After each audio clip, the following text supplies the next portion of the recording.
There are things in this world we cannot explain. Something hidden just beyond our view. Journey with us as we attempt to pierce the veil between our world and theirs. Join us as we pass through the doorway to the dead.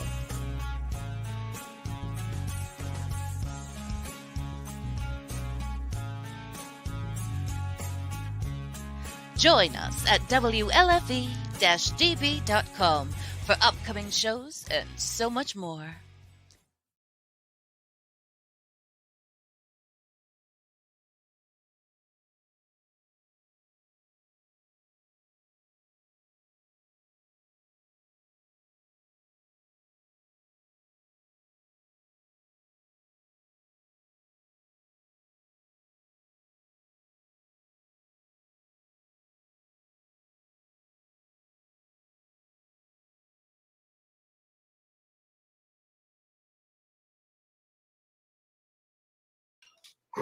That would probably do it.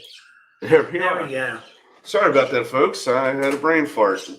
Welcome in. It is Sunday, February 6th, 6 p.m. I'm Dave. This is Jim. We are one half of Keystone State Paranormal Society, and this is Doorway to the Dead. Tonight we have a return guest, a dear friend of ours that we met through Brian Bowden, who we met through Cisco and Katie and yep. the whole group up there. He's part of the New York, Canada contingent. Welcome in Mike Lauck, my buddy. He's back up in Alaska for a few months visiting his wife's family, and he's like, he can't wait to get back. It's too damn cold up there. Right. But without further ado, let us bring in our guest, good friend Alfred Santariga. There he is. There he is. Hey, fellas, how are you? Hey, good, my friend. How you been? Good. How you guys doing? Good. Excellent. Keep them warm up there. How's your daughter, Dave? She's okay? Yeah. She's fine. They upped her medication another 50, so she's on 200 twice a day now. But we'll see if that takes care of everything. But right now, she's doing well. Good. I'm glad to hear that. How's your back? My back's always Yeah. Okay. That's what happens when you get our age, right? Oh, absolutely. Yeah, absolutely. Jim, how are you? I'm good. I've been in for about a week and a half now. I was just telling Dave, I was in some kind of funk. I don't know what it was. It wasn't the usual noise or the feeling from all this political crap and everything going on in the country. Honestly, I think a lot of it might have been sort of picking up on waves with all this Ukraine crap or what China's doing. I was a little foreboding that something big was in the works, something that would have a lot of trauma. And then just last night, we had a group in at the Hoover House. Okay. And they wanted to do some table tipping. Awesome. And it's strange. Sometimes when I need it the most to communicate with spirit, I sometimes have a reluctance to tie into spirit. Wow. You know what I mean? Yeah, no, absolutely. And so we did yesterday, and we had a number of amazing sessions. And I said we probably were maybe a good hour, 2 hours with a few breaks. Some really neat sessions, some really healing sessions.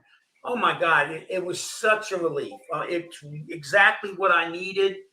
I don't know if something inside was reassured or whatever, but oh my God, I feel so much better. I feel like some of that weight and trepidation's been lifted. Amen to that. Yeah. So I really feel so much better. And then in town here, we had a number of people got together and put an amazing history disc together, 200 years of Waynesboro. Wow. Just some amazing photographs and the history and all that. So we played it at the General Theater today. The public could come in. It was free, except I think you paid $1 for popcorn and soda, And it was really touching. I mean, and a lot of stuff was really speaking through that. So Steve's going to have that. We have the disc, and when he opens up the toll gate house, we're going to have that playing there. So as people come in, we've got a number of historic photos. They even had some of his wife's uncles. Some of my wife's relatives were very key, Very cool. Grove Industries. They got early photos of them. A week ago, Sunday, a matter of fact, I'm a volunteer with the Waynesboro Historic Society. I volunteer a day a week. And we had redone some chairs for him as a gift from the Hoover House. So we took them up, and Steve, Pam, my sister, you met, and Bob and myself, the five of us were in there. We took the Phasma box, broke out an EVP session. Well, you're going to do this. Yes. And while we were there, we had meant to take a table with us, but forgot. But we found a small little elliptical table in one of the parlors. So Steve took the doily off. We brought it in. The house is known as the Euler House, Oiler. And it's right across the street and up maybe 3 or 4 doors. So it's very close. And there was a lady, the firstborn child. The house was built early 1890s. The firstborn child of the house was this particular woman in 1895. And her first name is Euler spelled backwards. So it's Relim. Man, she came through in spades. She lived there her whole life, bequeathed the home to a lady who's a volunteer there now, who then bequeathed it to the town as the Historical Society. Oh, wow. Beautiful 3-story house, tons of historic documents, photos, items. And when we first went in the house, introducing ourselves, we got an EVP of a spirit saying, "Oh, it's the Hoovers." We took that as a compliment. Cool. Absolutely. And so she came through, and she told us she was the one who said that. Very nice. She had a delightful, she's a wonderful lady. She never married. She used to give free music lessons to the children of the town to enhance their appreciation of music. Just a sweet lady. She came through. She was hoping the house had been maintained as a residence, as opposed to sure, like museum or that. But we just had, and the night we were there, she was telling us there were 12 other spirits present. Oh, wow. Some grandchildren. So we're hopeful that going forward, we'll have maybe 2-3 times a year that house available for investigations for the public to raise some funds to help maintain. And then we're going to have the Tollgate House coming online, probably, hopefully as early as April.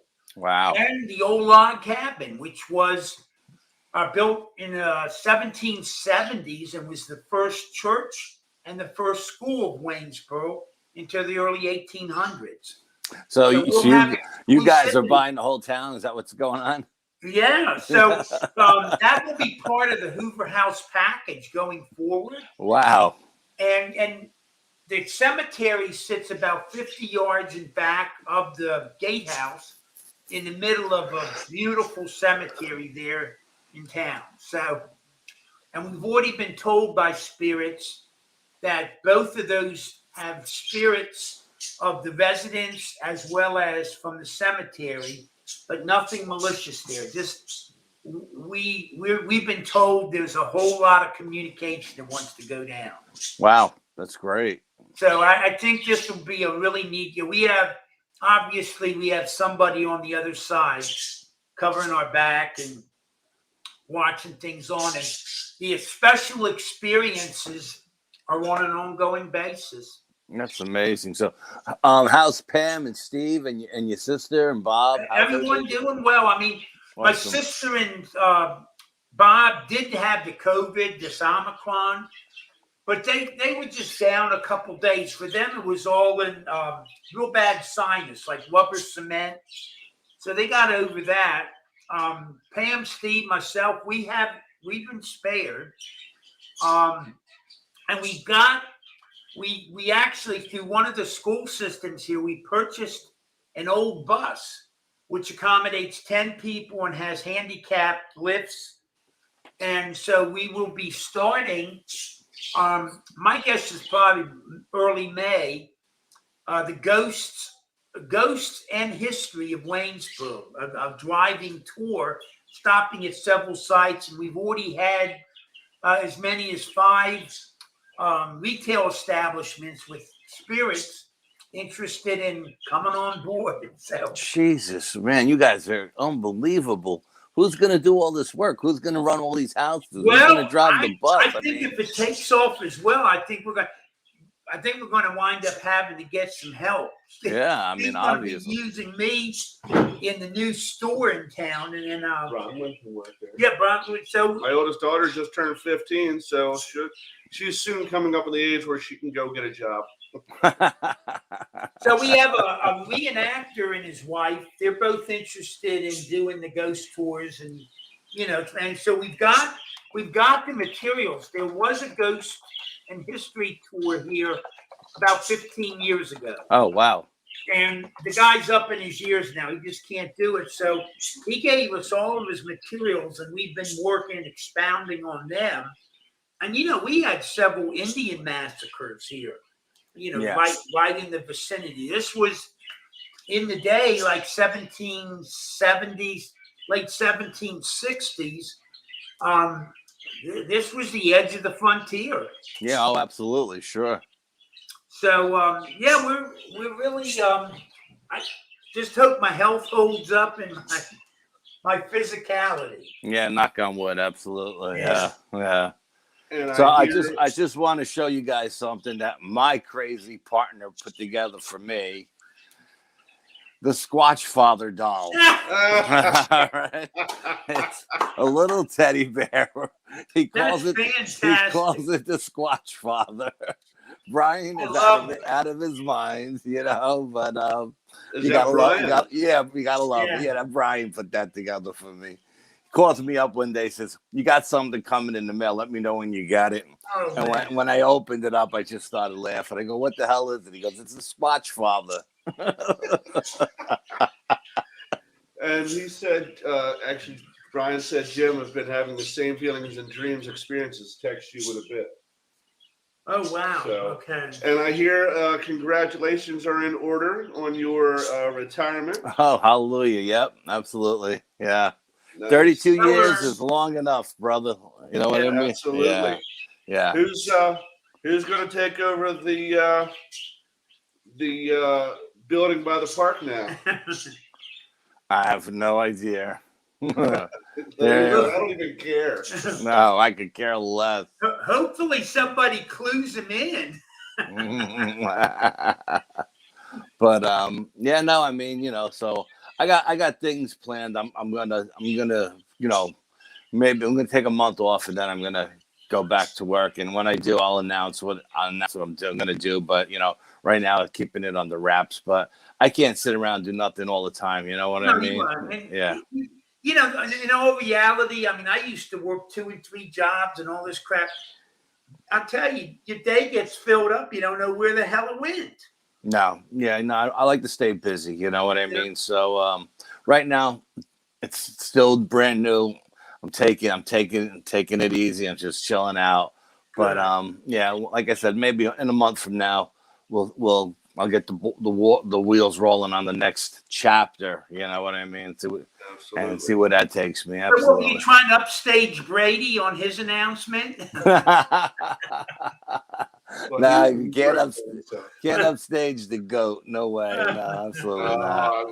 I'm a post office goat. You believe me? They were happy to get rid of me, man. When I first started, I was the guy most likely to come in with a machine gun and kill everybody.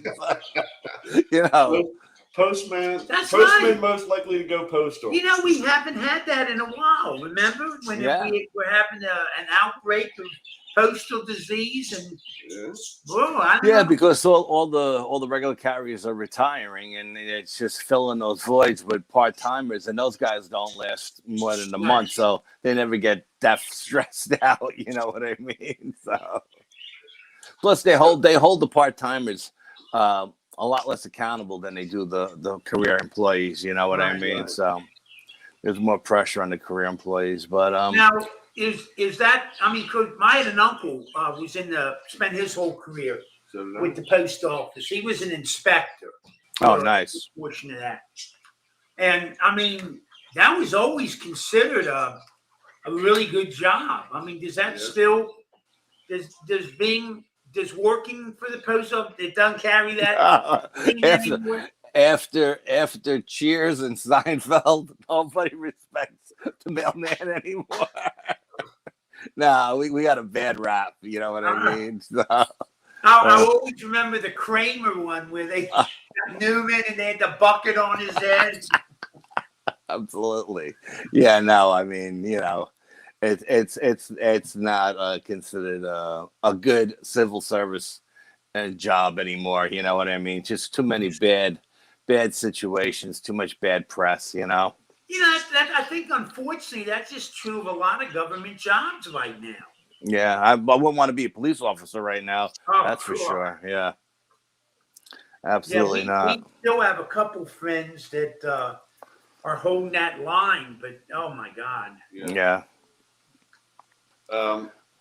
So, as far as the greater New York area, what is going on up there in the paranormal cryptid / UFO scene? Well, you know, I got to be honest with you. The COVID and the weather has kept us in recently. We haven't gotten out. But a couple of weeks ago, Brian and I, we were going down to the range to shoot, and we got to the range, and the range was closed. And you know, it's like I don't know this. I'm talking to the girl at the window. And I'm like, I checked the site, and the site said it was open, and she said, yeah, the website is outdated. No, we're closed for the season now. So Brian's like, well, what do you want to do? And I was like, well, we got two huge state parks on either side of us. Why don't we do a little squatching, see what happens? You know what I mean? And Brian's like, okay. So we went to the one that was closest to us, and we just casually roamed the woods, you know, like they have tracks where people run and everything, you know, paths and stuff. And we just kind of stayed on the path. And man, we found so much stuff between bends and breaks and arches and X and these little stone cairns that were built like all in a row leading down into the swamp. And I had my army boots on because the range is outside, so I was dressed for the weather. Brian had a brand new pair of sneakers, still white sneakers, like $200. He goes, I can't go off track, and I was like, oh, I'm being pulled this way, and I was being pulled, and I found this area that was very weird. There was a break over it that pointed right down, and below it, it was cleared out, like all the leaf litter was cleaned out, and it didn't make any sense. And then we noticed that there was another break at the other tree pointing down to it. And then when we started to examine it, we actually found two footprints. We found a huge 15-inch footprint. And then right next to it, we found like a 12-inch or maybe 10-inch footprint, a smaller one. So I'm telling Brian, I'm like, Brian, you got to see this, you know, and he's like freaking out. So he's like, oh, help my sneakers, I'm coming in, you know. And he came in, and he's got that LiDAR on his phone. So he took pictures. I mean, we both took pictures of it, but he was able to get that LiDAR on it, you know, and he took some pictures of that. And then and there was a fire break where they had plowed a break for a case of a fire. And I found another footprint on the fire break that had to be 17, 18 inches long. So it must have been Big Daddy ahead of Mama and the baby. And then we were walking. We spent a lot of hours just walking around, and the park was so big that we basically only covered like 1% of it. And now, is this a state park? Yeah, it's a state park. You know, Okay. I don't usually do state parks or federal parks anymore ever since I've been warned by the men in black to stay out of them. You know what I mean? But we would just casually, Right. you know, it was a plan B, so we said, "What the hell with it?" You know, the park was closed anyway for the winter. Not that it was closed, but there was nobody in it.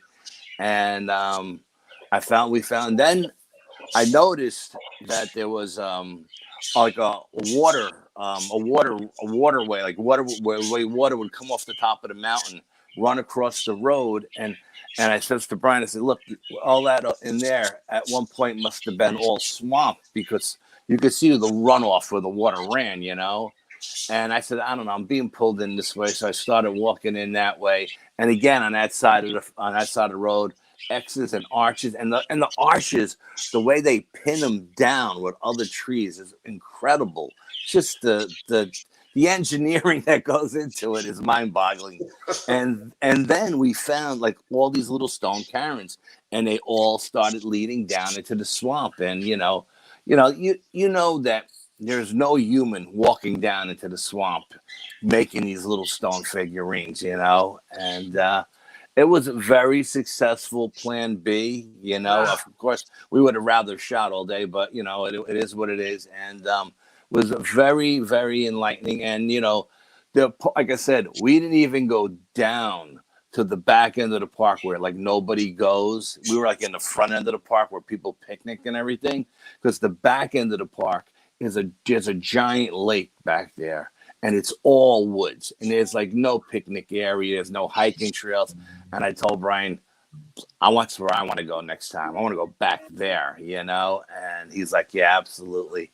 And you know, basically it was a plan B, but we found tons and tons of evidence, and you know, we're both getting reports from people, from other people we know that go to these parks and walk their dogs, and they're seeing all kinds of stuff in the woods, you know, 8-foot shadows going from tree to tree. The dog, 1 minute the dog is barking, the next minute the dog is scared for its life. I had someone contact me and said they actually seen a wolf in the park, you know.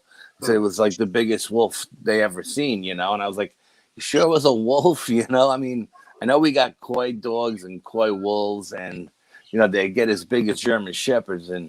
But the crazy thing about it is that this person told me it was laying down on a hill, like looking down at this person and her friend walking their dogs, and it didn't run when they seen the other dogs. It didn't bark. It didn't move. And the crazy thing, she said that it was all by itself, which made no sense to me. You know what I mean?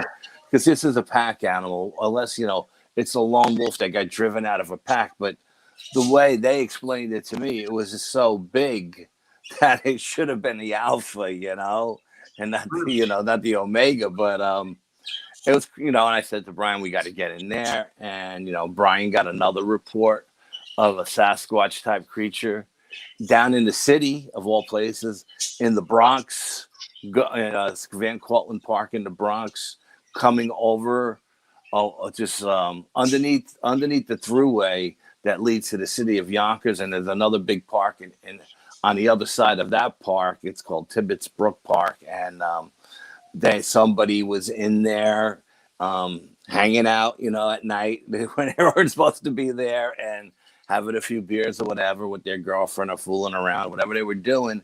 And they said they heard a scream, and this 8-foot giant shadow stepped out from under and threw a log at them. They said it looked like a telephone pole that was cut into pieces, and threw it at their car. And they said, okay, it's time to get out of Dodge now. You know what I mean? Yeah, I would think so. Yeah. So, I mean, we, you know, like I said, we're trying to get to these places. You know, it's scheduling is a nightmare. You guys know what that's all about.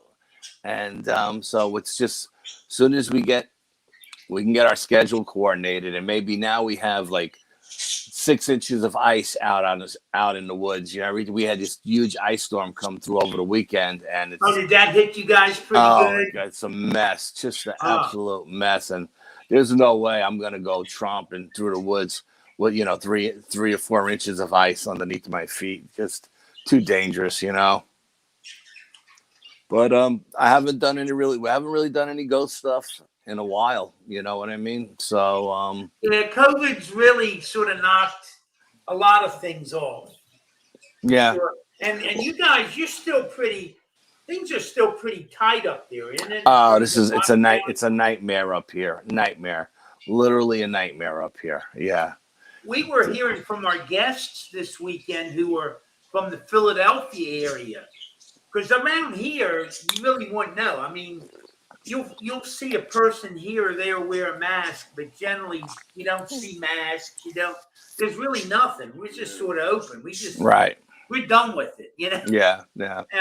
But we were talking to our guests from Philly, and it's all locked down. I mean, you just can't, it's like ridiculous.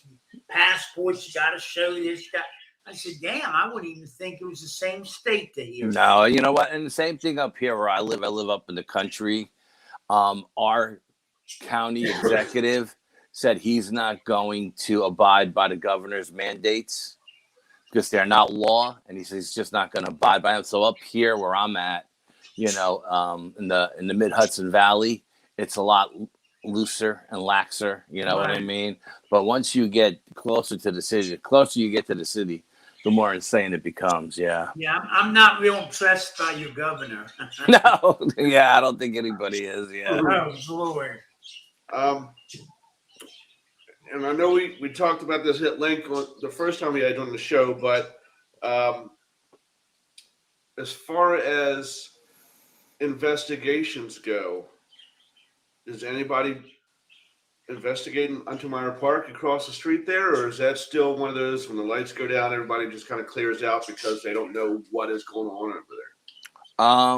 No, they invested millions and millions of dollars into the park, and they did an amazing job. They really did. There aren't anybody, not that I know of, nobody's getting in there anymore unless you get in through the back door. I mean, you can still get in through the back door, but as far as like just being able to walk through the front gates, now there's like security now and everything, but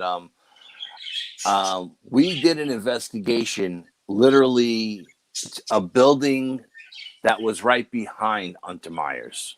It was built in the woods. It looked like at one point it was a carriage house or something to either do with the main mansion of the park, or there was a big school up on top of the hill at one point too. Maybe it had something to do with the school. Not really sure. But we went to investigate that there, and Katie actually read it for us, and she said, do one of those experiments where somebody sits there with the headphones and the blinders on, with listening to a spirit box while somebody's in the next room asking questions. And we got a lot. I don't know what Brian was saying, but I got a lot of. At one point, it even said Katie, and I'm sure they were talking about, our girl, and we did some. We did get some like stuff on the SLS camera. We got some images on the SLS camera. We did get some hits on we got a lot of hits in the place with a lot of stuff. Oh, but the greatest thing, the best thing that happened, then Brian did the experiment, and I went in the other room and he got some stuff. And there was a lot of, on the ghost radar, there was a lot of stuff going on around us. And we were getting touched while we were in there and everything. But I believe it was Katie who said, the person who runs it, she said it was a barn or a carriage house or something to that effect. She said there was going to be a little kid in there. We did get a little kid's voice on an EVP, and we did get a little boy. We got a name of Billy, and then, but Katie said that the guy who runs it, the foreman or whatever, likes tobacco. bring cigarettes. So we brought some cigarettes, and Brian lit one up, and we put it, and we filmed it, and we said, okay, this is for you. Enjoy the cigarette. And we got video of an invisible entity smoking a cigarette, which Nice. blew both of us away. We were Wow. like, oh my God. We were bouncing off the walls once we seen that, Right. And Brian's like, are you getting it? I go, yeah, I'm getting it, and we left more cigarettes and matches for him too, and it was great because when we first got in there, you could feel like there was a negative entity in there. You know what I mean? Like somebody was watching you and like, and then after we did the thing with the cigarette, the whole vibe of the place changed. It was like, hey, come here, let me show you this. And then they brought us upstairs where there was we didn't even know there was an upstairs. We walked around the back of the building. There was an upstairs where there was a fire, and and it was telling us like on the ghost radar and the spirit box was saying, don't go in this room. This room is really, really dark. Don't go in this room. But these rooms are okay to go in and investigate. All kinds of stuff. And we did a little digging in the dirt. And I don't know if we left something behind, some kind of gift. I forgot what we did. I know we dug a hole in the dirt, but I don't remember what we put there, what we left. I think it was a stone or something. But it was an interesting time considering we didn't know what we were getting into. We didn't know if it was actually belonged to the mansion up on top of the hill that belonged to Enterprise, or if it belonged to the school. There was this giant college up on top of the hill at one time too. If it had something to do with the college, because it's like right in the woods behind both of them. You know what I mean? And we couldn't really find any history on it, which was very, very strange. Like somebody built this building and somebody took care of this building, and somebody paid taxes on this building, so it should belong to somebody. There's got to be a deed somewhere. Somewhere there had to be something about it, but because I when I used to pass it when I worked in that area, I used to pass it. To me, it just looked like something that the city owned, like a city-owned building. Maybe they stored stuff in there and stuff like that, but apparently it wasn't. At the back end was the stables and the barns, and the front end was, I guess, must have been added on later, like in the 70s, and the city was using the front end for storage. But it was a combination of both. But it was a very, very strange place, and we got some great stuff there. And I wanted to go next door to Untermeyer's, but I forgot what happened. But we never ended up getting there. I said we should go. We're right here. All we have to do is cross this one little street, and we're in those woods right there. On the other side. And I don't know if Brian had to leave early or whatever. And I said, okay, the hell with it. Let's just go. And we bailed. But but Untermeyer's is, like I said, they really spent a lot of money fixing it up, and really so now they have like police patrols and stuff like that. It's not as bad as it was back in the day. Yeah. You mentioned about Katie. Is Katie fully recovered now from when she had the COVID? Last time I spoke to her, she didn't mention anything to me about still suffering from any ill effects. So I'm not sure. I'm really not sure. I don't want to speak for her, but I spoke to her yesterday about something. I don't remember, she's back with the horses and all that getting around. So I figured she got to be feeling much better. Yeah, I would imagine. So I've seen a lot of pictures of her with the horses out on the corrals and stuff. Yeah.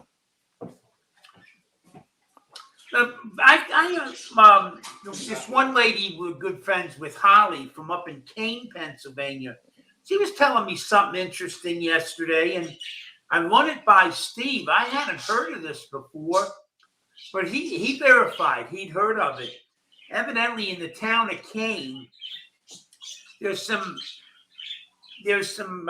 places where if you look, they're home, and it's pretty obvious that in between various homes, there used to be a residence or a lot there, but whatever home or whatever was on it is gone, and for whatever reason they haven't rebuilt, or a home. And she said, "You'll see that." And I guess she was researching it out, and come to find out, they were homes that over the years there had been a fire at that home, and a child died as a result of the fire.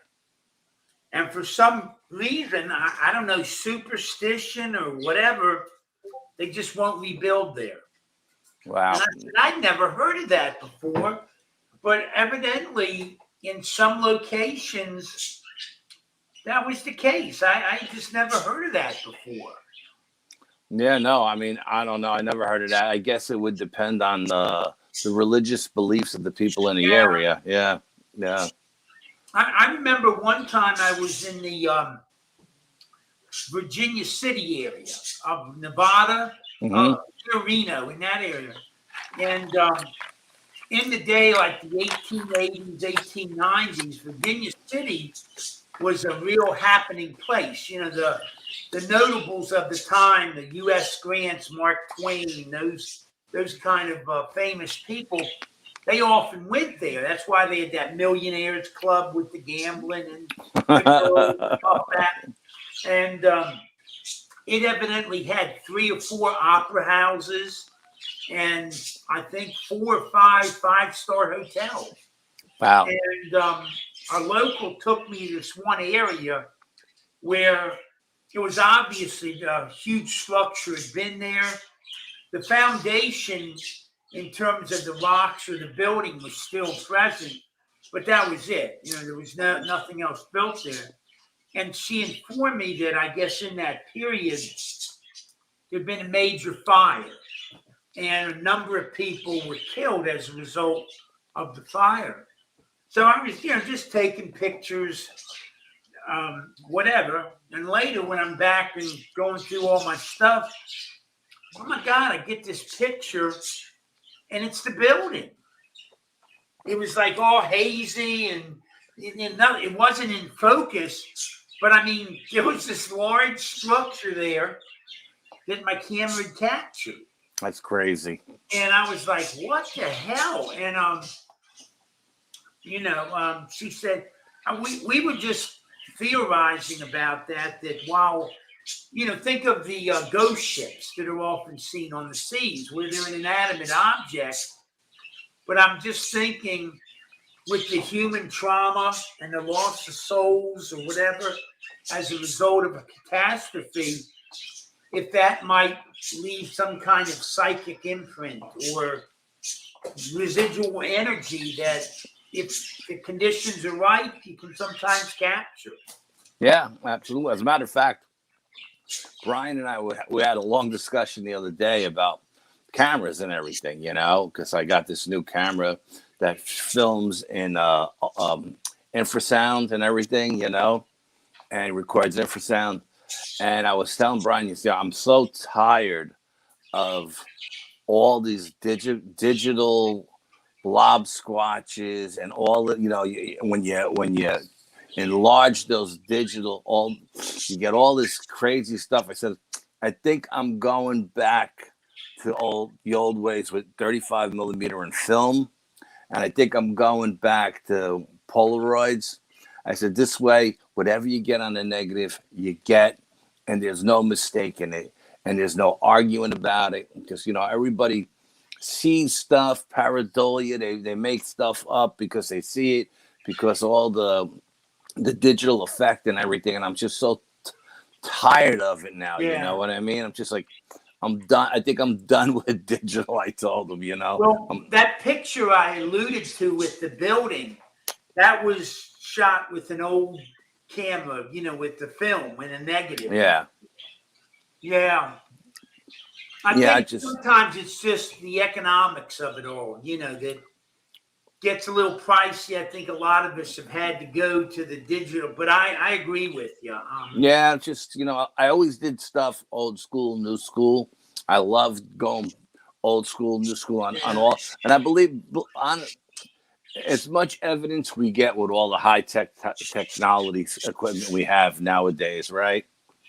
I get the same results with the old school stuff that's so low tech, it's ridiculous, and yet I get the same kind of results. You know what I mean? And it's just, but like I'm so tired of fighting people with that pareidolia effect with the digital cameras. I mean, I get it.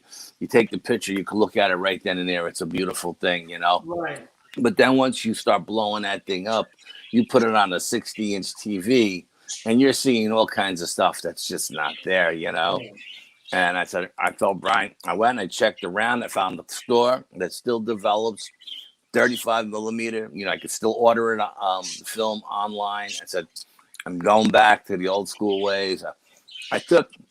When I was going to school for photography, and that's all we used was 35 millimeter back in the day. And I was going upstate on the weekends to hang out with my friends and my girlfriends. They had a house up in the Catskill Mountains. We would pass by these old burnt out resorts from the 50s.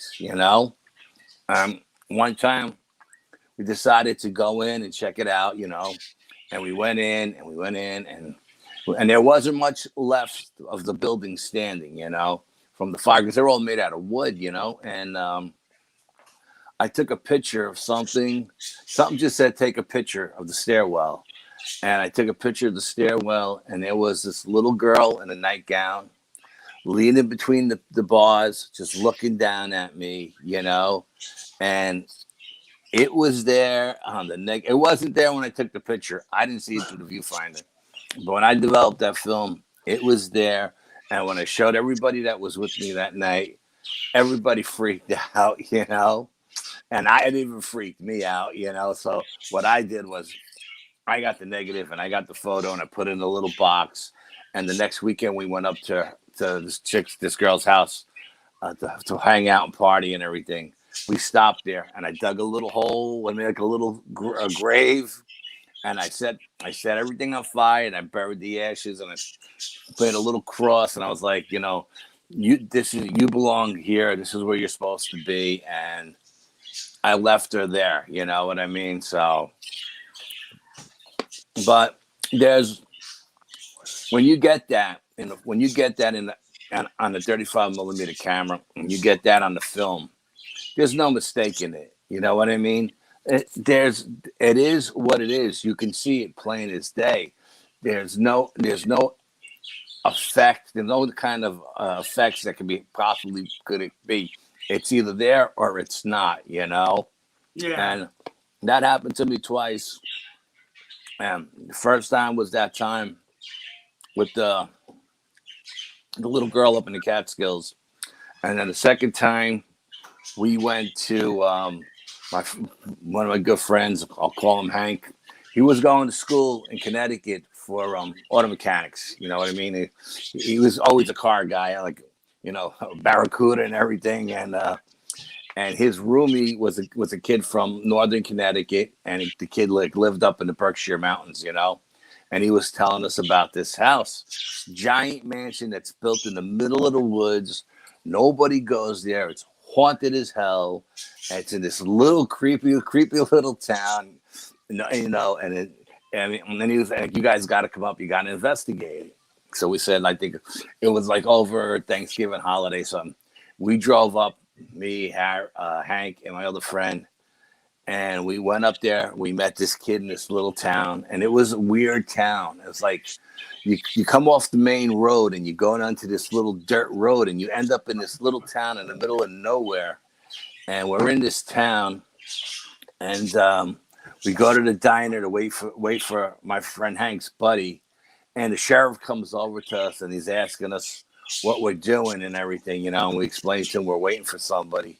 And we go to this mansion in the middle of the woods, and to get to the house, the driveway was like a quarter mile long, And we get to the house, and we get in there, and I stepped in the foyer, and the foyer was huge. It had this grand staircase and everything, and I took some pictures, and there was like marble statues and marble floors and crystal chandeliers in this place. I mean, place was beautiful, and I just got a bad vibe. Something said, "Don't, you know what? Maybe you shouldn't go in this house."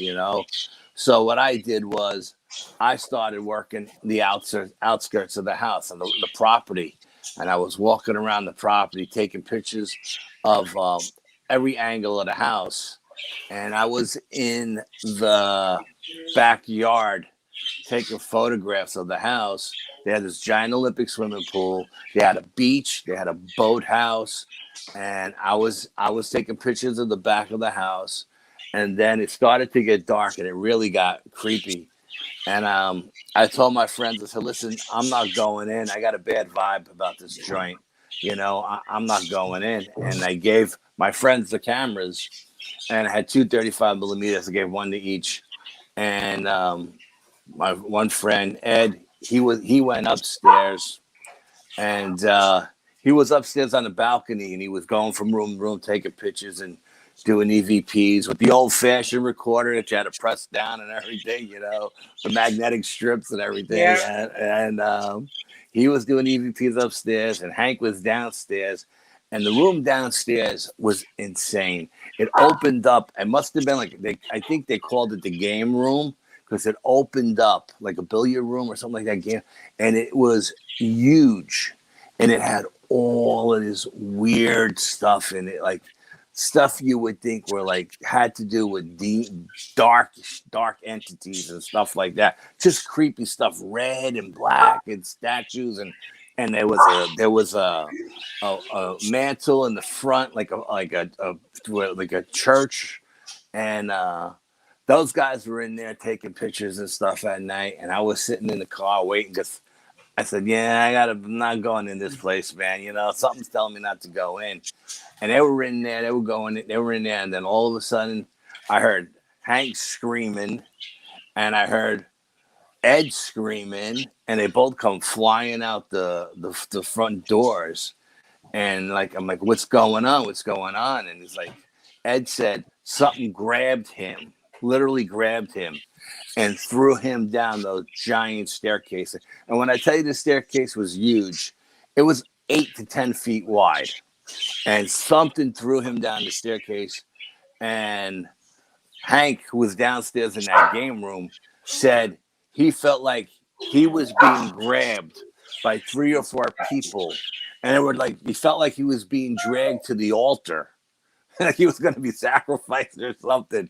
And he came charging out, and we jumped in the Barracuda, and we hit the ground running, and we drove through that town at 100 miles an hour, got back on the thruway, headed back to New York. And when I developed the pictures in school the following week, there was really, there was really nothing in any of the photographs. There wasn't any orbs. There wasn't any smoke. There wasn't any shadows. There wasn't anything in any of the photographs that they took inside the house, But the one photograph I took from the backyard looking up, you could see like a dark figure in the window looking back at me. And it almost, to me, it looked like a woman in mourning dressed in black, And that was the only picture that we got from that investigation. But I remember on the tape we got some crazy stuff like "get out," or like being threatened. You know what I mean? "Get out, or we'll kill you," and just crazy stuff. And we were like, "Look, nobody wanted to hold it. Everybody gave it to me." You know what I mean? I was like, "Oh man, I really don't want this stuff either," And but I think I eventually I went to a cemetery, and again the photograph I burnt and hit it with some holy water and everything, and the tapes I just threw out. And I didn't want those things. I didn't want to bring anything to my house, So, but this place was so strange. When I tell you, it looked like this giant mansion in the middle of the woods that people just drove away from and left everything. And the crazy thing to me, and I don't know, maybe it was just me, a kid growing up in the city, is that nobody went there and vandalized the place. Nobody took anything. There was no spray paint on the wall. You know what I mean? Like, if I'm one of the local kids hanging out there, that's a great place to go and party. You know what I mean? If it's raining or if it's cold, you close the doors, you start one of the fireplaces up, and you relax and you chill out. But nobody hung out there. Nobody. And it was just like, that was the biggest thing that I got out of it, is like, man, all this stuff in here is worth a fortune and nobody's taking it. And there's no spray paint anywhere, you know? And I think there was a reason for it. I can't hear you guys. Yeah. Oh, One of our guests was asking, how do you feel about thermal footage? Have you ever messed with that? I love thermal footage. Absolutely love it to death. Yeah, absolutely. I mean, we got some incredible stuff on thermal too. But you know what? Even thermal footage sometimes doesn't produce what you think you would produce. You know, we did an investigation where we were in the woods, okay, and we had a thermal imager, a full spectrum, an IR camera, and a low light camera, all going at the same time. And we had something come up to us and whoop 3 times that just shook the ground and pounded our chest. And we turned all those cameras in the direction of where the whoop was. We were up on a ridge, and this came up from the swamp. But we heard the creature walk over to us through the woods. Because I had a parabolic mic, and I love a parabolic mic too. Again, that's another one of my favorite tools. And we couldn't see it. We couldn't see it on any spectrum of light that we had. And, you know, I don't know why we could see it. I mean, unless it was standing behind a giant rock or a giant tree that it was covering all of its body heat. The creature was there, you know, it was 50 feet away from us. It whooped 3 times. I mean, the ground vibrated, the vibration went right up through your body. There was no mistake in what we were dealing with, but it wasn't in any of the spectrums of light we were filming in. And I was talking to another researcher, another woman who has a podcast herself, and she had a guest on as part of her team, where these people were out squatching one night. Listen to this great story. They were out squatching one night, and in the middle of a field, a black box showed up. They didn't know what it was. They filmed it in thermal, and it was lit up white hot. So 2 of their members of their team walked out to this black box that was darker than the darkness. Walked out to this black box and literally stepped into it. And the minute they stepped into this black box, and again, I don't know what it was. They don't even know what it was, you know. Their body thermal image went away. Just invisible. You couldn't see them inside the black box.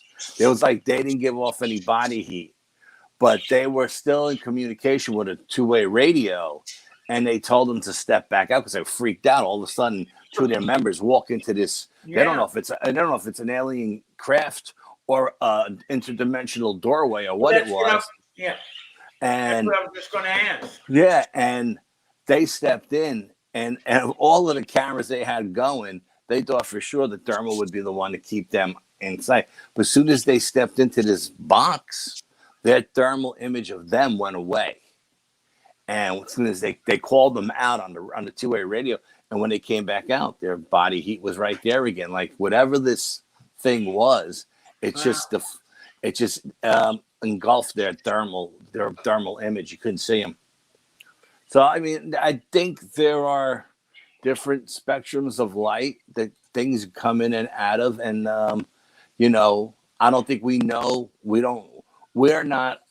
Put it this way: we don't have the technology the government has, so we don't see everything around us like they do. I think there is more stuff around us than we know. We just don't see it because it's in different spectrums of light. You know. Well, think back to physics when you're dealing with light. And one thing that used to always sort of, I don't know, for some reason my mind always had a trouble with it, was if you show an image into a mirror, on the other side of that mirror, in an equivalent standard, you have what's known as a true image. Now, that image isn't conveyed because it's blocked by the mirror, but by the laws of physics, you have a creation of a true image. And I've often thought, along those things and with the science, the physical science of light, who knows, because I know we've got a lot of weird stuff out of mirrors. That's a whole nother topic. Yeah, I don't really like to play with mirrors, to be brutally honest with you. Every now and then, occasionally, I'll get the nerve up to take photographs into them. I've never seen anything come out of any of my photographs, but mirrors, for some reason, they just freak me out. They just freak me out. I don't know why. I've never had a bad experience, but right. It's just, I don't know. It's just an energy off of them that just freaks me out. We had an old picture with their old technologies, and of course, we were like a lot of groups. If you've been at this a while, you've probably got a lot of evidence and stuff that you can't bring back anymore because the technology's passed you by. Yeah, we don't have analog. Analog, digital. Right. But I remember we once got a photograph of a mirror, and it was like part of the whole arm coming out of the mirror. It's like 4 inches or so coming out of the mirror. That's crazy. So I do have a profound respect for mirrors stuff. And if you get into some of the Eastern cultures and Feng Shui and all those kind of things, there is a profound respect. Well, just look how much they were used turn of the century in the spiritualist movement with the psychomantiums. Yeah. Yeah, absolutely. I mean, it doesn't matter what continent you come from or what time frame you're talking about. Mirrors were always used in some kind of rituals for stuff. I mean, it was always stuff like cover the mirror when somebody dies. Yeah. You know what I mean? Oh yeah. Don't face two mirrors against one another. You create a portal. I mean, just all kinds of stuff. One of our viewers has a question, but before I get to theirs, I had one for you. Back on the subject of squatching and Sasquatch, Bigfoot, whatever you want to refer to him as, depending on where you're coming from.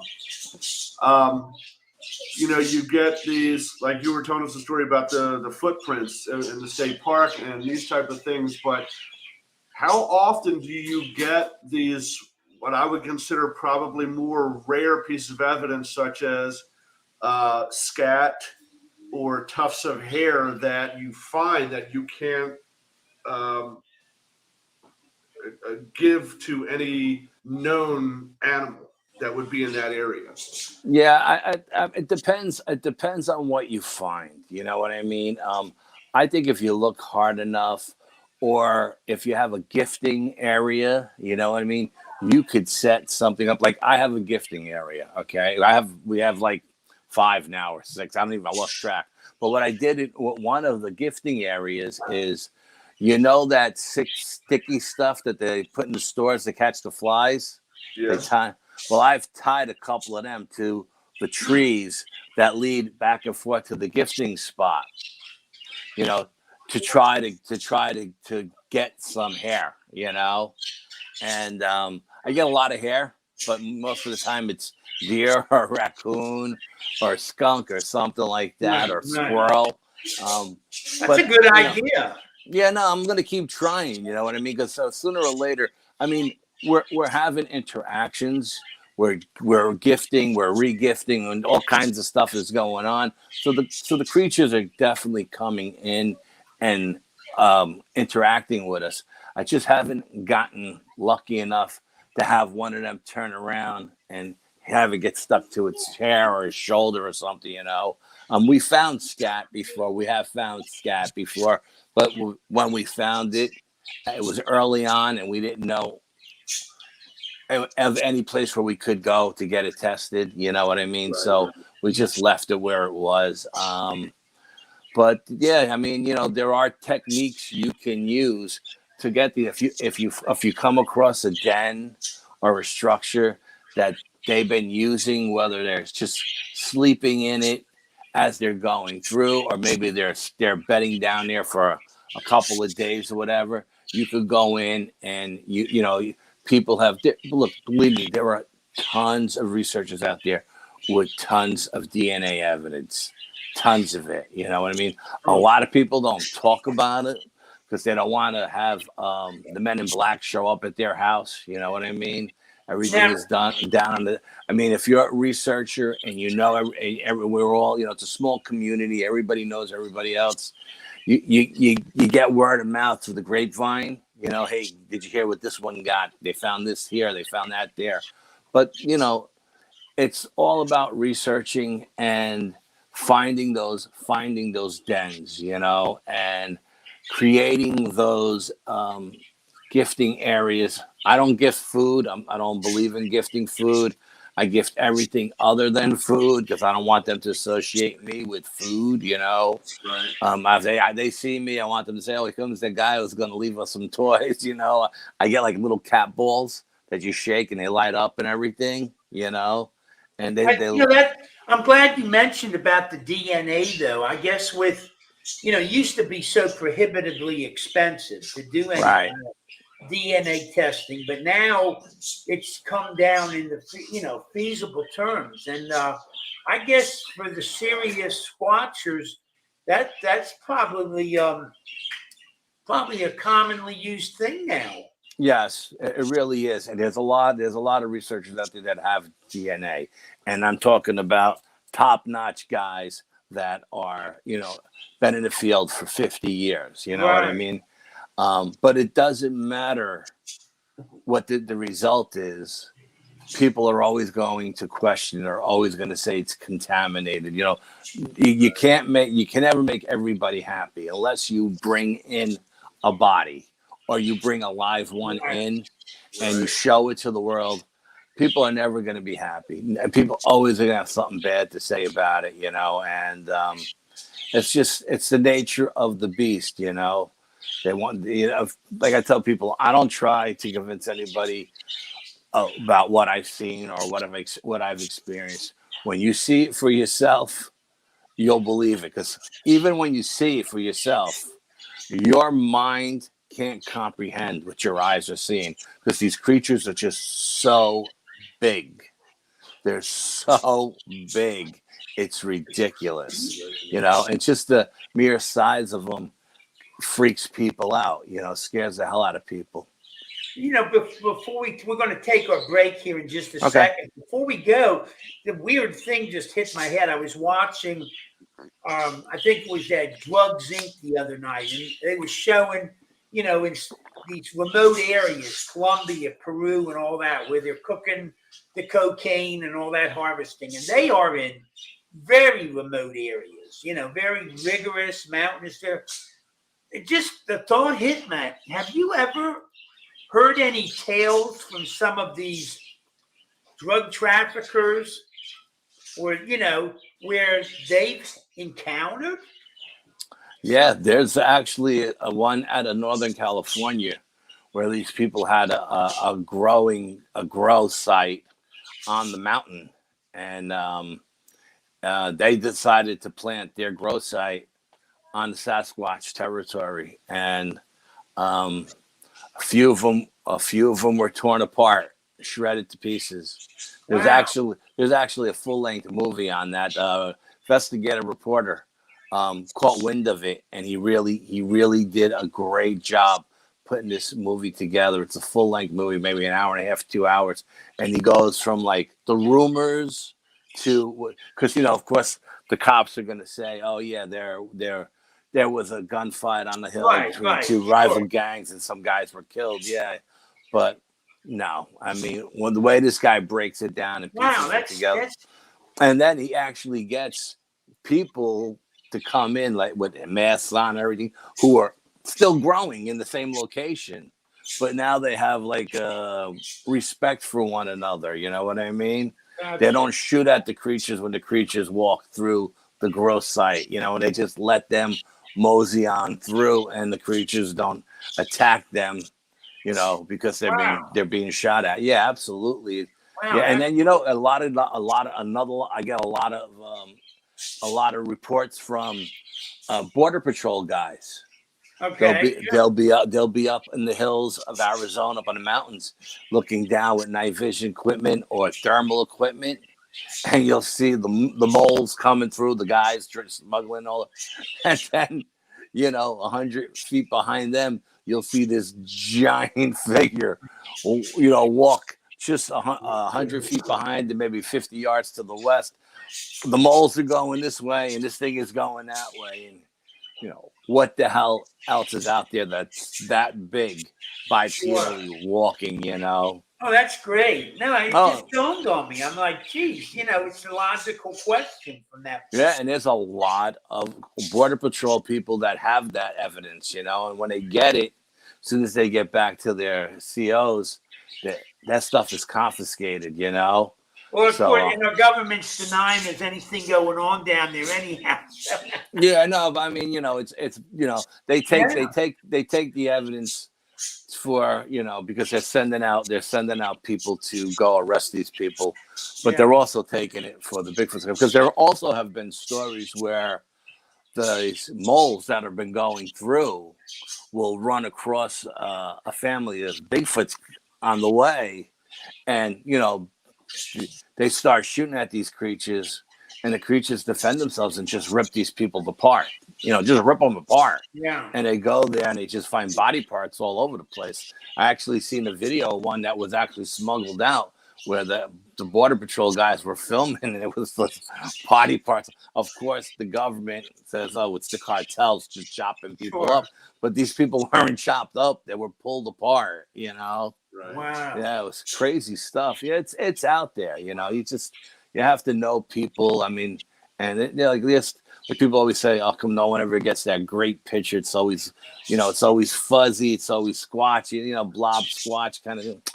There are millions of photographs that people have that are crystal clear, that have them on their property, that are literally feeding these things. You know what I mean? Just they just don't put it out there, because if it's too good to be true, it's a hoax, right? So why put yourself in that position where you got a grade A evidence, photographic evidence, and people are going to tear you apart because they're going to say it's a guy in a gorilla suit or something, you know? Right. Now, people don't want to deal with that nonsense, you know?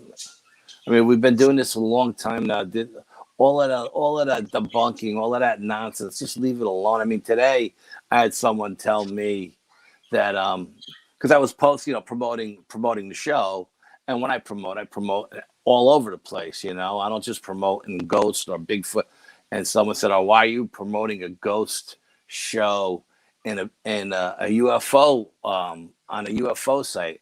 They're not paranormal and UFOs are not the same." And I was like, okay, if that's the way you think, that's fine. But there's common threads that connects all of this stuff together. And if you've done it long enough and you're open, you have an open mind, you'll know, you'll see, you'll learn the common threads, you know.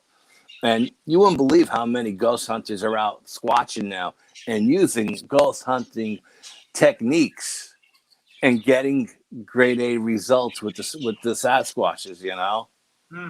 Yeah. Let us go ahead and take our commercial break. Take that break. We'll come back, and one of our viewers had a question for you. So absolutely. We'll be right back. WLFE Digital Network is now on digital television.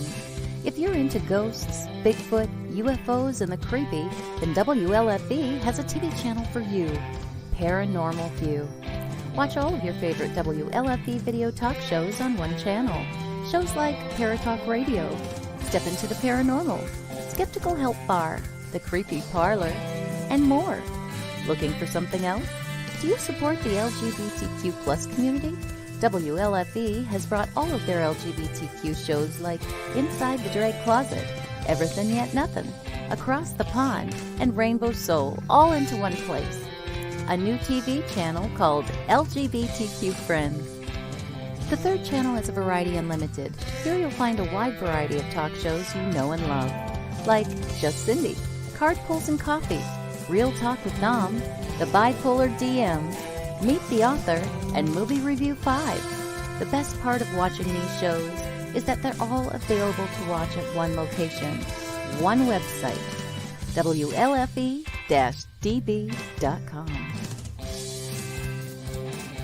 You are listening to WLFE-DBradio.com, where our shows are your shows. Listen to the WLFE-DB podcast, available on Spreaker, Spotify, and iHeartRadio. Check out shows like Paratalk Radio, Inside the Drag Closet, and Step into the Paranormal. Now, on to your favorite podcast app. This is Dominic Santasero with Real Talk with Dom. You are listening to WLFE-DBradio.com, where our shows are your shows.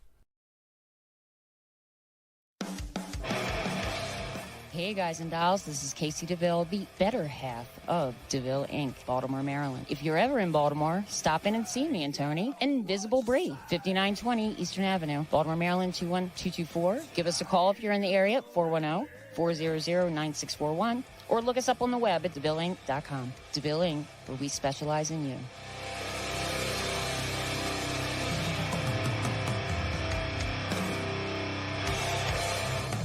Oh, yeah.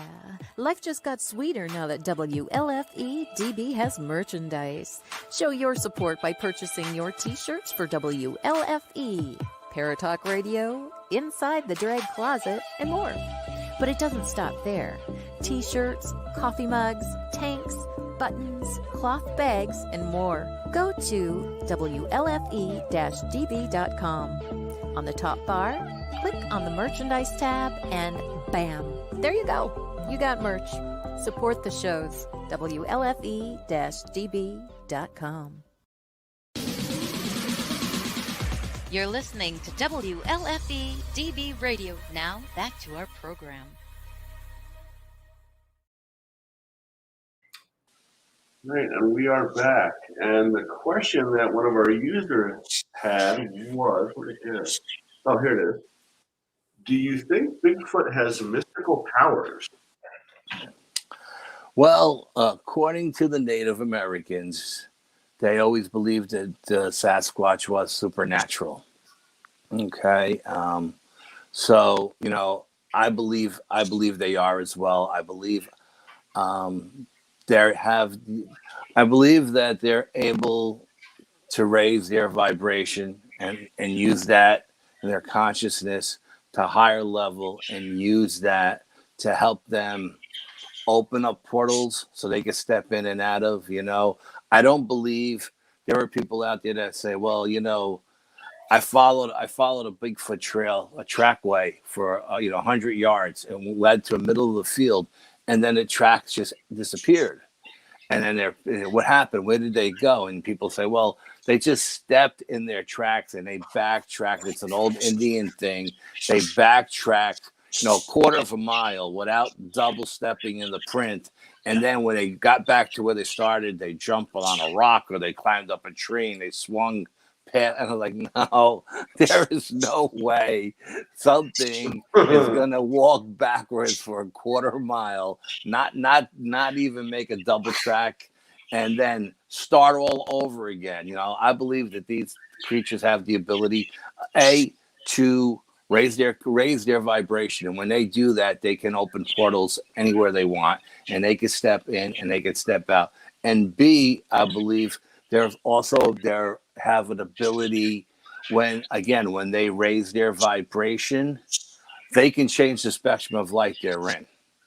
So if you're watching them and you're filming them in IR, and I believe they can see the IR light just like the cats and the dogs can, I believe they see the IR light, they change their spectrum, they raise their vibration, they change the spectrum of light they're in, and then they're invisible again. I've heard stories where people had to change their cameras like 2 or 3 times to keep them, because they would go from regular R vision, whatever, and then it would go into IR, and then it would go into full spectrum, then it would go into thermal, and it had to keep changing to keep seeing where they were. And then actually at one point they lost them on thermal, and that's all the equipment the guy had, and he couldn't track it anymore. And I believe either the thing went into a portal and went into a different dimension, or changed the spectrum of light again, and that camera just couldn't see him anymore. Like that black box, whatever it did, it deflected its body heat signature. So yes, I do believe they're supernatural in that aspect. I believe there's a lot of times when hunters have them in their scopes and they're looking at them, and then 1 minute they're there and 1 minute they're not. It's not that they disappeared. They caught wind of that hunter. They smelled them or whatever, and they changed the spectrum of light they were in, and they moved over 100 feet, and that guy just can't see him anymore. You know what I mean? Kind of an acquired defense mechanism over the years. I mean, yeah. There are actually videos of friends that Brian and I know who are researchers who've been out in the woods filming, had rocks thrown at them, right? And they're filming the woods where the rocks are coming from. Like the rocks are coming out of nowhere. 1 minute there's nothing there, then there's a rock coming. But what our friend didn't notice was that there was a shimmer on one of the branches of the trees, like that predator shimmer. Yeah. There was a predator shimmer on the tree. And Brian and I believe that creature was actually standing on that branch, and the rocks were coming from there. But he was there, 25 feet from it, filming at night. He didn't notice the shimmer, he didn't see the shimmer, and but we did on the video, and we pointed it out to him, and he was like, "Oh Jesus, it was a lot closer than I thought." It was like, yeah, but they weren't trying to hit you with the rocks. They were just trying to let you know they were there, but they didn't want to show themselves to him, or the person he was with. So they did that, I've talked to people who seen that same shimmer run from tree to tree, and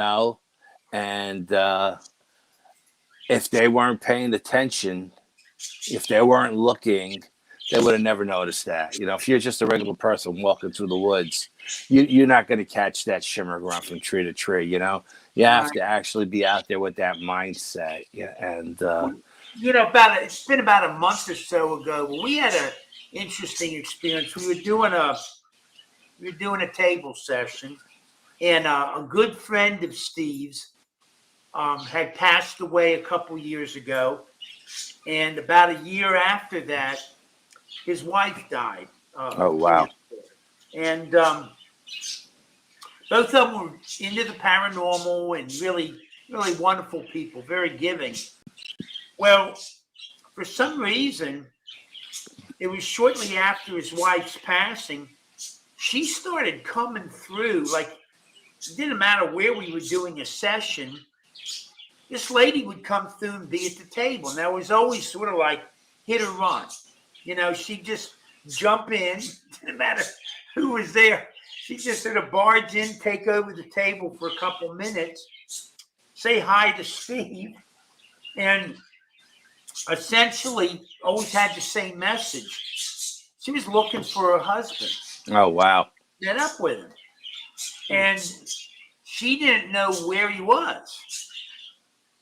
And I mean, this was like all the time. And it didn't matter if we were at the Hoover House, we could be at the orphanage, Jenny Wade House. She just jump in every time we do a session. So finally, one night, of course, she comes through again, and it was really apparent. She had crossed over, but she just couldn't find him, and she was really looking for him, and had no idea where he was. So we were working with our one table, Vivian, that's one of the high order tables, and Vivian couldn't find him. So all of a sudden, and I'm assuming this is spirit, throws into my head to use a healing resonance. You know how you do the bowls and those sounds? Absolutely, sure. It came into me to use one of those healing resonances and exactly the megahertz that we would use to assist Vivian in finding this guy. So you needed to use a frequency to draw him out, so that so his wife could find him. Yes, and that's what we did. Pam pulled it up on her phone. That had a YouTube has a bunch of those. Right. And she pulled it up on that frequency, and she's playing it. And during that whole time, the table was just in this like real slow motion rotational thing, just sort of going around in a real slow circle. And we're playing that. And I'm going to say it's a good maybe 15 minutes or so. And finally, you could tell it sort of locked on. And he started pulling the trail. And ultimately, we were able to hook them up, get them together, and she hadn't been back. Wow, he must have been lost in the ether or something, huh? Well, one of the things that we were sort of picking up on is that she, evidently from a previous marriage, she had a daughter, and this daughter was having a lot of issues, and he was very concerned about this daughter, and I guess there was a combination of things. And one of those was he was really not leaving his daughter's side. So, I guess it sort of messed up the usual process. But the bottom line was by using those vibrational frequencies, we were able to use that almost like a beacon to draw them in. That's the first time we had done something like that, but certainly won't be the last. Yeah, lately we've been working with, and I've been doing this with all of my investigations, whether it's UFO, cryptid, or ghost. Been working with a lot of frequencies and tones and vibrations and stuff like that. A lot of natural elements, and we were doing an investigation recently. I don't know if you know the ladies, Full Moon Paranormal. Yeah. Okay. We were working with them. They invited me out on an investigation with them, and what was her name? Alexandra Holzer was there.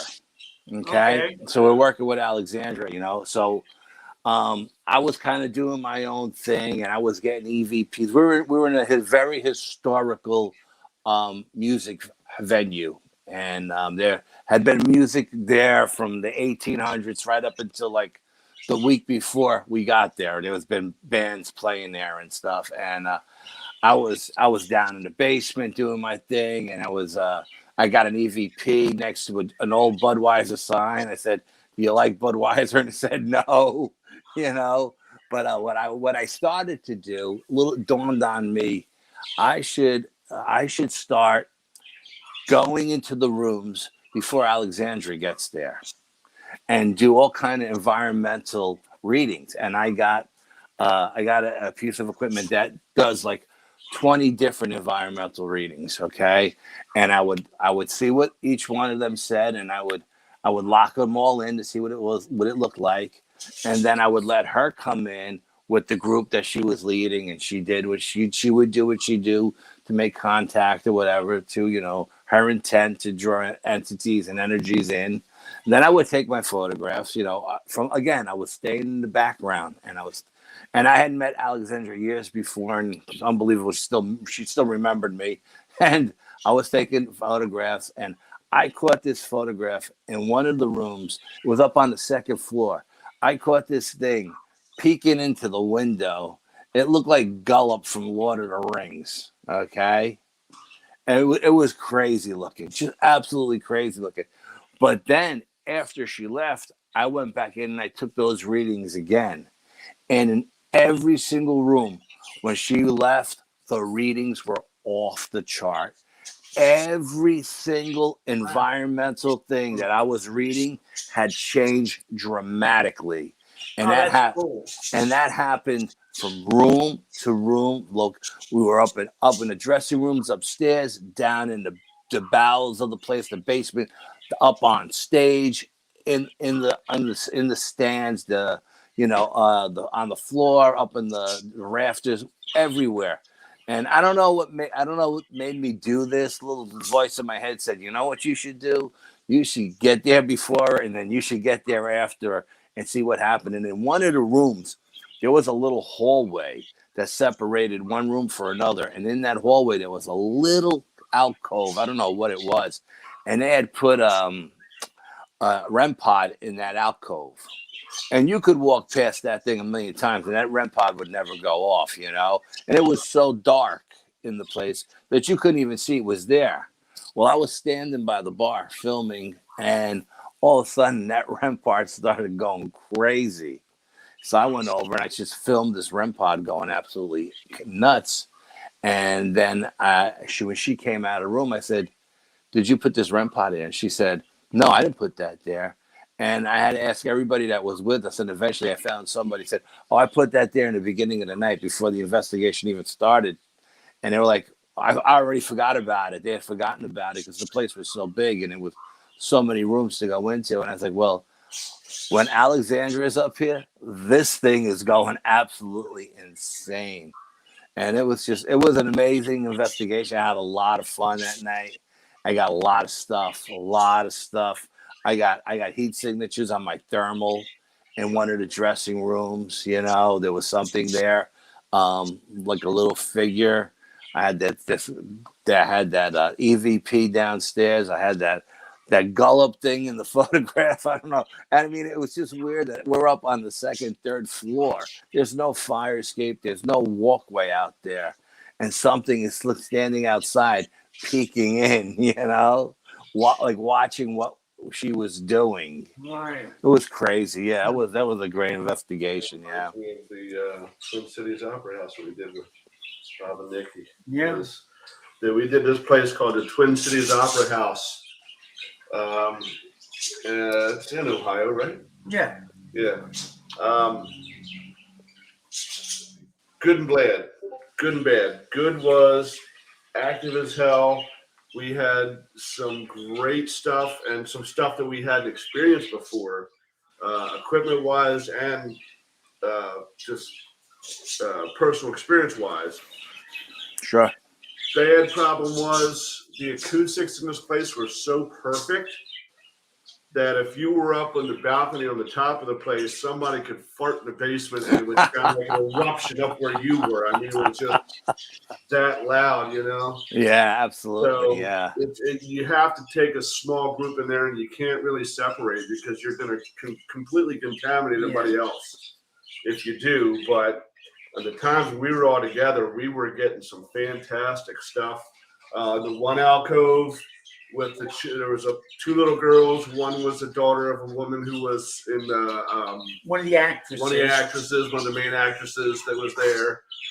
And her daughter was up there and loved to play with the one piece of equipment. And she had a friend who was there with her that liked to play with a different piece of equipment. So we put them both next to each other and we would say, okay, are we talking the little girl or the older girl?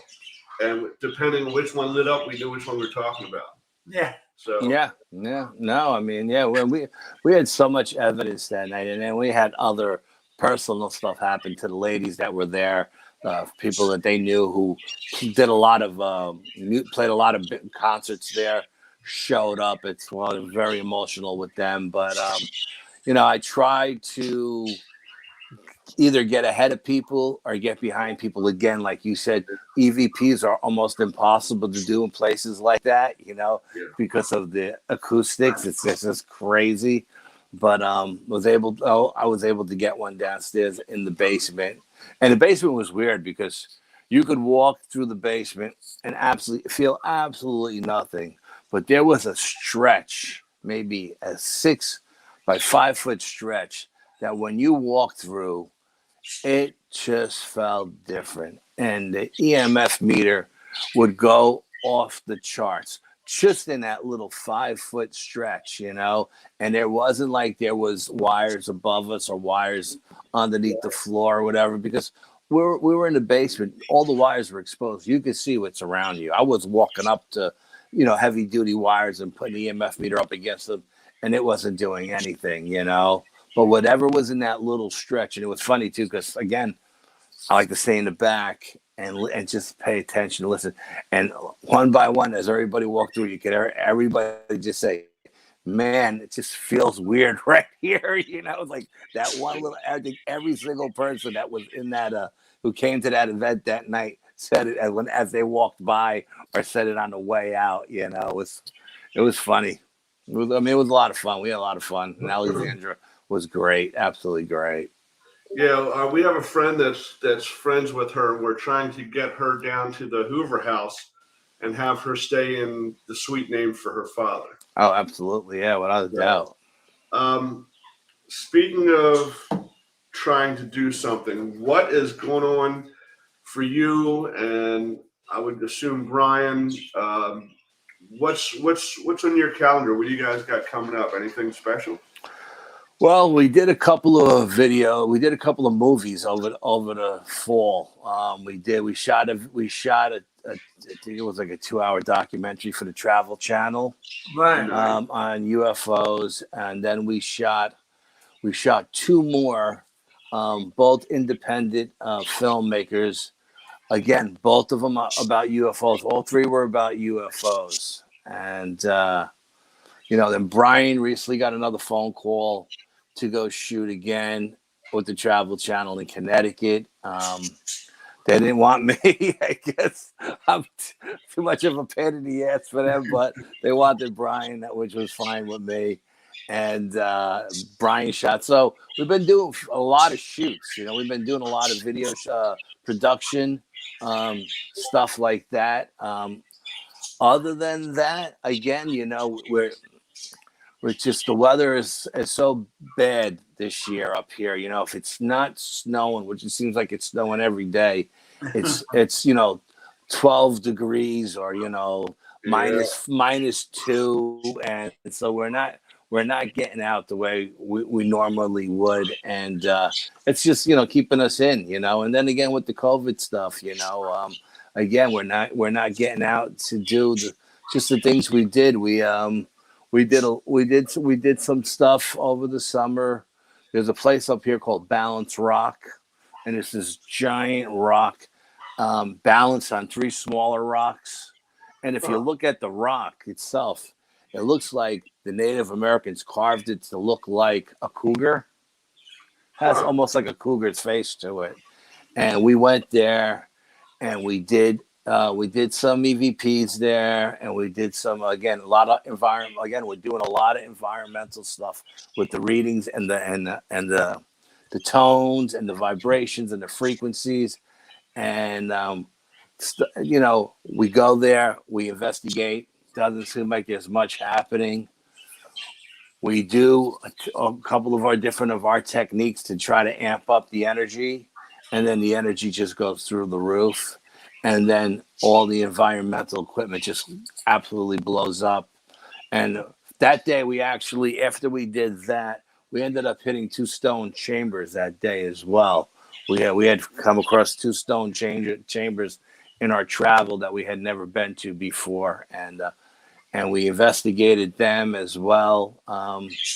We got ran off of one property by the sheriff, you know, but yeah, they don't like people going into these chambers for some reason. If you know, they swear up and down that it's farmers, what do you call that, storm cellars.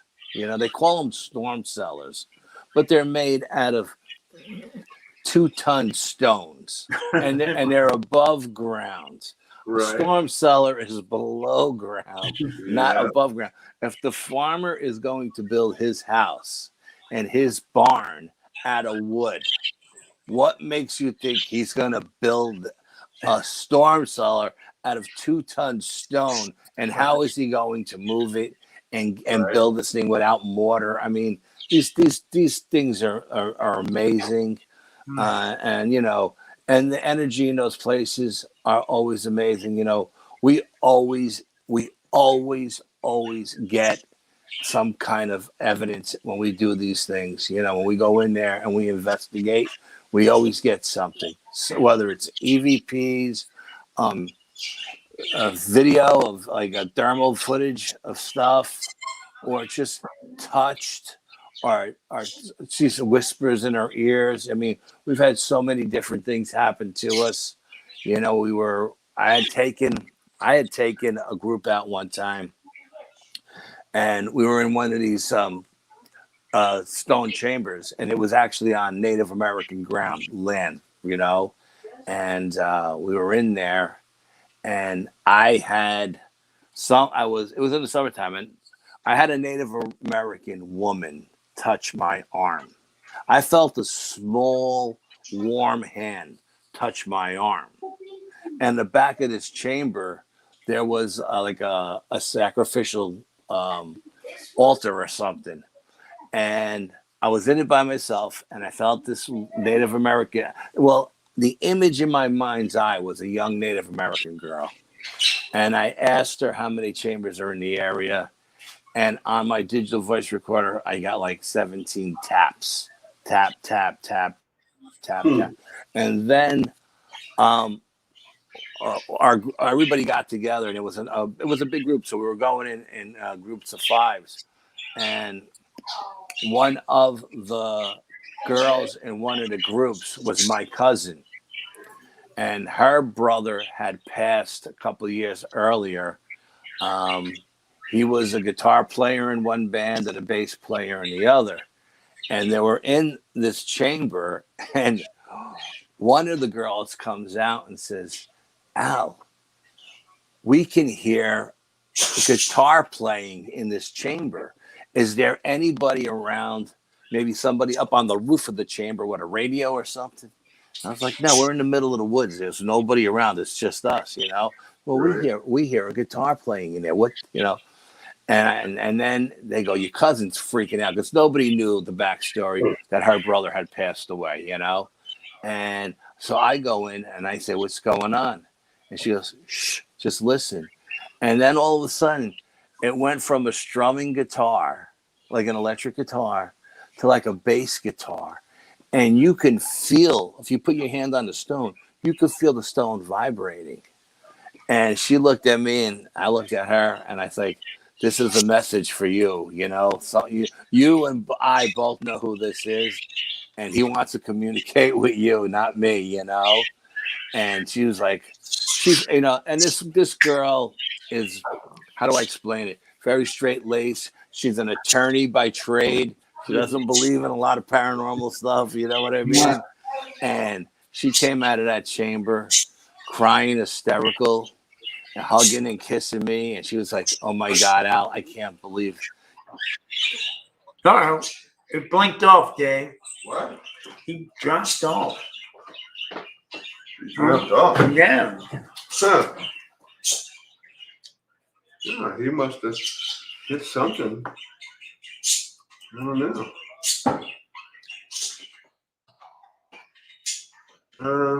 Well, I mean, he was going to leave around 7:30 anyway. Right. So, well, that was our dear friend, Brian Bowden. I mean, not Brian Bowden, good Lord. Al Santariga, there he is. Back. Clear blue sky just dropped. But, yeah, so, I mean, these chambers, one time Brian and I were in these chambers. I don't know if you guys know who David Roundtree is. I've heard of him, yes. He's an electrical engineer, and he says, I was at a symposium one time, happened to be sitting at a table, so of course I'm picking his brain, and he starts telling me, when a portal is opened, he said, the radiation level goes through the roof. So I said, "Oh, very interesting." So I made a little mental note of that. So Brian and I were at one of these chambers one time, and we had 2 thermal imagers going in the chamber, one facing him, one facing me. So we got both sides of the chamber. And we went in with a Geiger counter, and we checked the radiation level.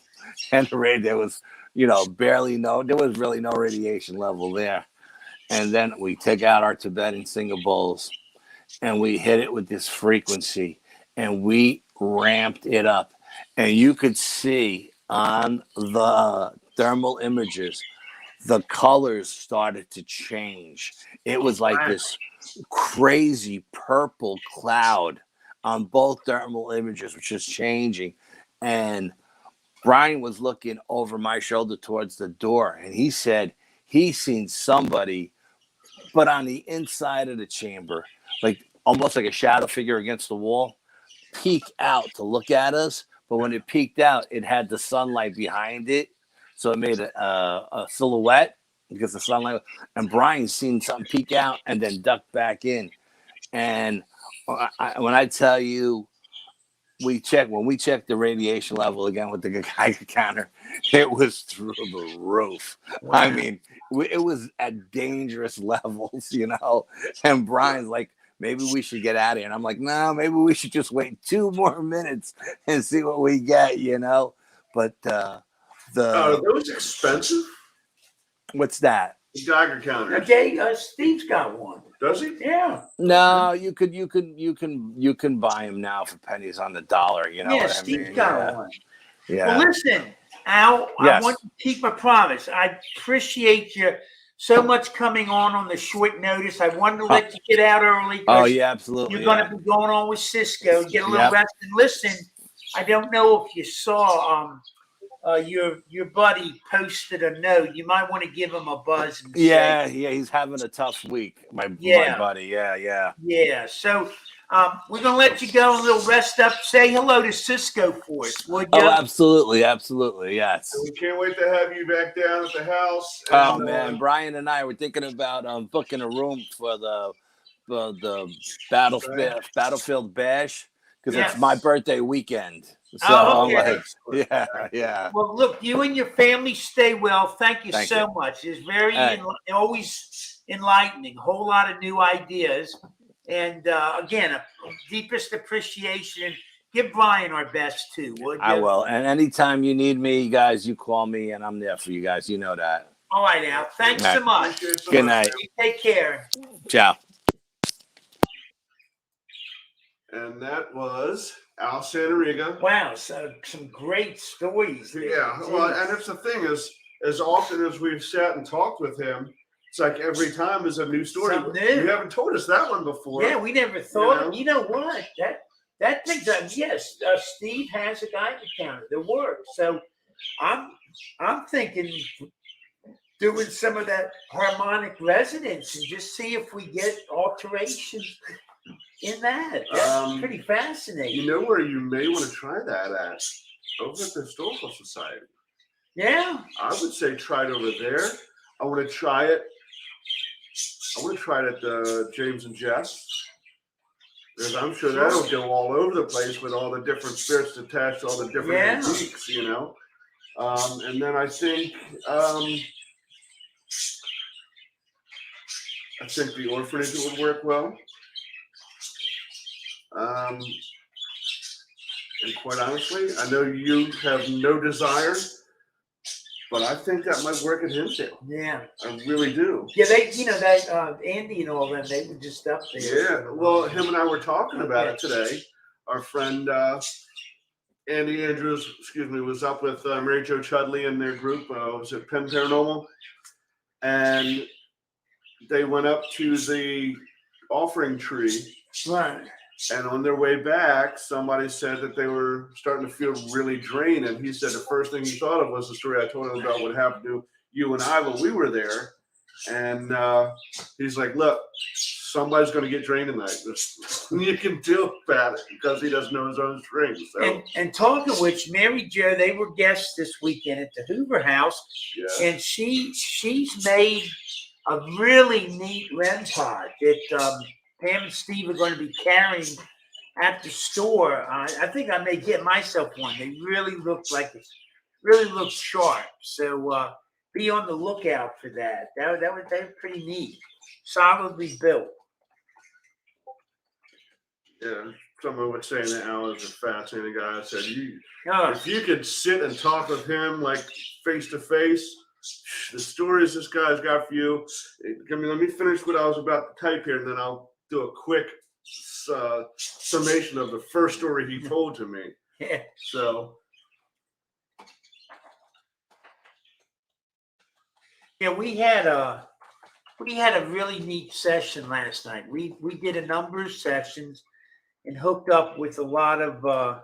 Speaking of which, Andy was saying that it was because it was Andy's son's birthday, Trey's birthday.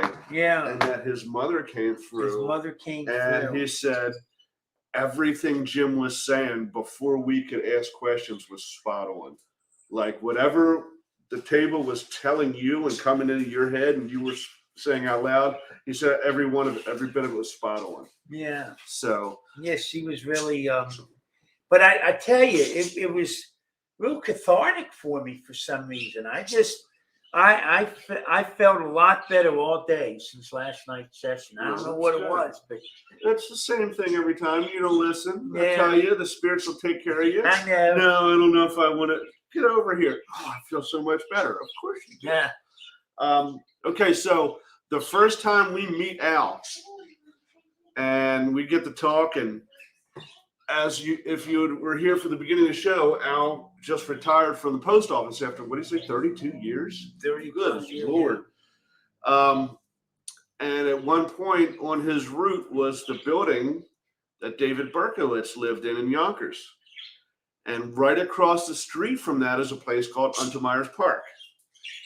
And there's long been theories, and there's actually a documentary series on Netflix, which is fantastic, about and I watched this series, and then Al tells me the story. I'm like, oh my God, I just watched the series and told me the exact same thing, that Berkowitz did not act alone, that he was part of a satanic cult.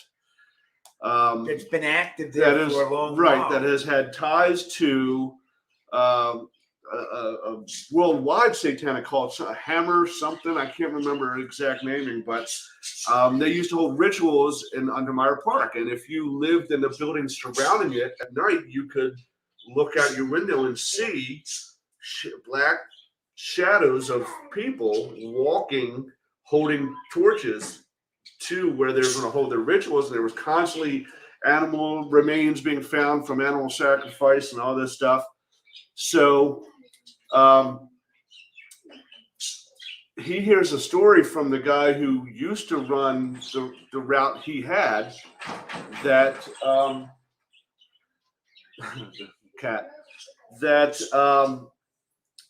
in the building that Berkowitz lived in, there was a bathroom in the basement, and he was always told not to go down and use it. But one time he just could not hold it, so he went down and used it, and as he's coming out, he's hearing all this chanting and all this noise, and he looks down near where I guess what was like a parking garage area, and sure enough, there's a ritual being held down there, and it freaks this guy out, and he goes back into the bathroom and stayed in there for hours because he was too scared to come out until the I guess what would be the concierge of the building came down looking for him, because people were saying, we haven't seen the mail guy. Normally he's here by now. And they could see his bag. Right. They saw his bag in the lobby. Yeah. So they found him in the bathroom, scared to death. And he came out and told him what he saw, and he went, and it wasn't shortly after that he had like a complete mental breakdown. So, but also that one of the guys went over and they found like smudging and that on the ceiling of the garage. Right. As well. So they could see something had gone down over there. Yeah. So fast forward, this guy is now no longer working for the Postal Service for obvious reasons. And Al is given his route, which at the time was considered like a premium route. So for Al, it's no brainer. It's like an upgrade for me. Well, sure enough, he hears the tale what this guy went through, and he's, I don't know, it's all in his head. It's the house, it's the building Dave Burke, son of Sam, lived in. Sure enough, he goes to use the bathroom down there, and the same thing happened. And to this day, he will tell you, hand to God, that he saw a satanic ritual being held at the base of that building. So it was just so freaky that we hear this story from him, someone firsthand knowledge of the area.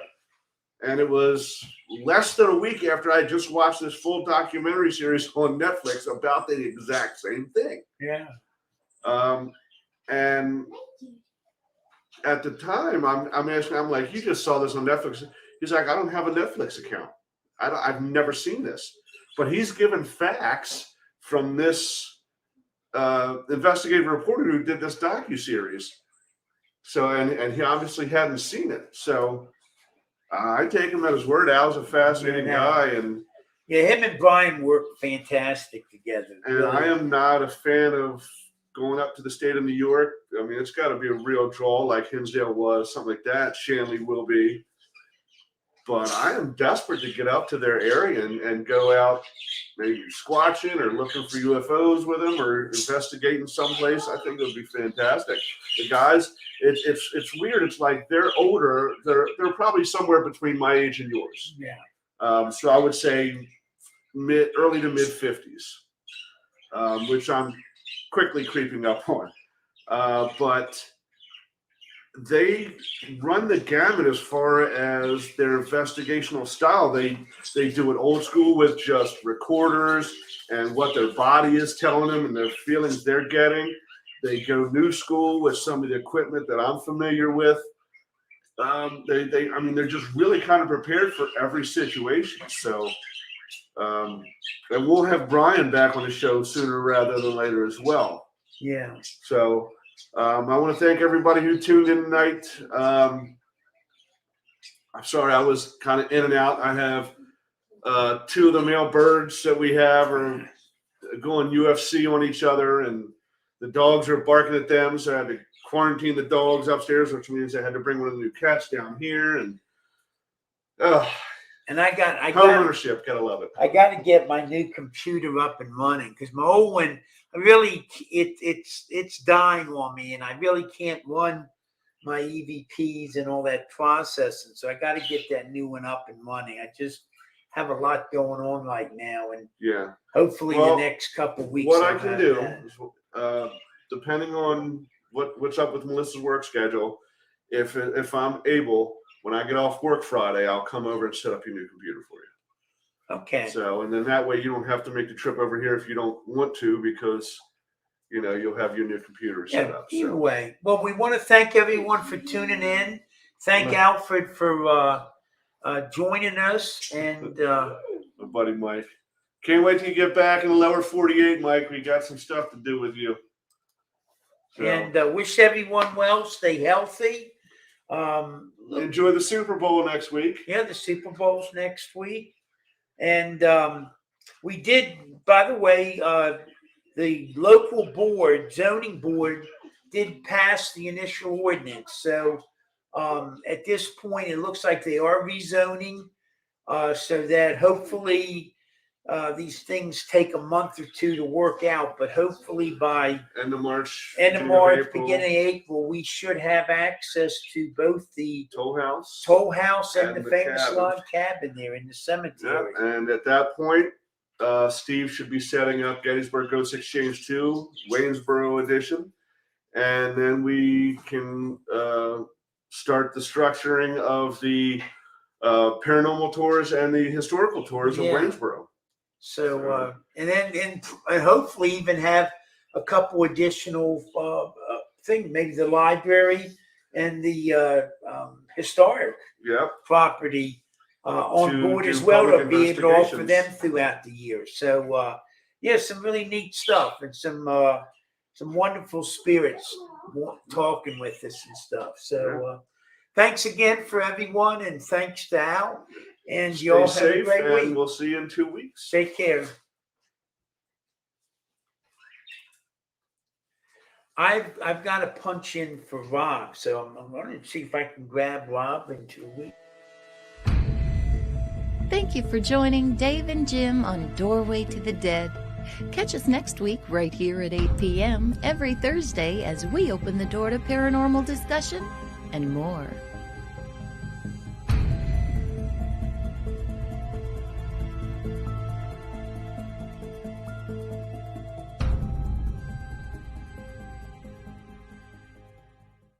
the space program down there. Huh. And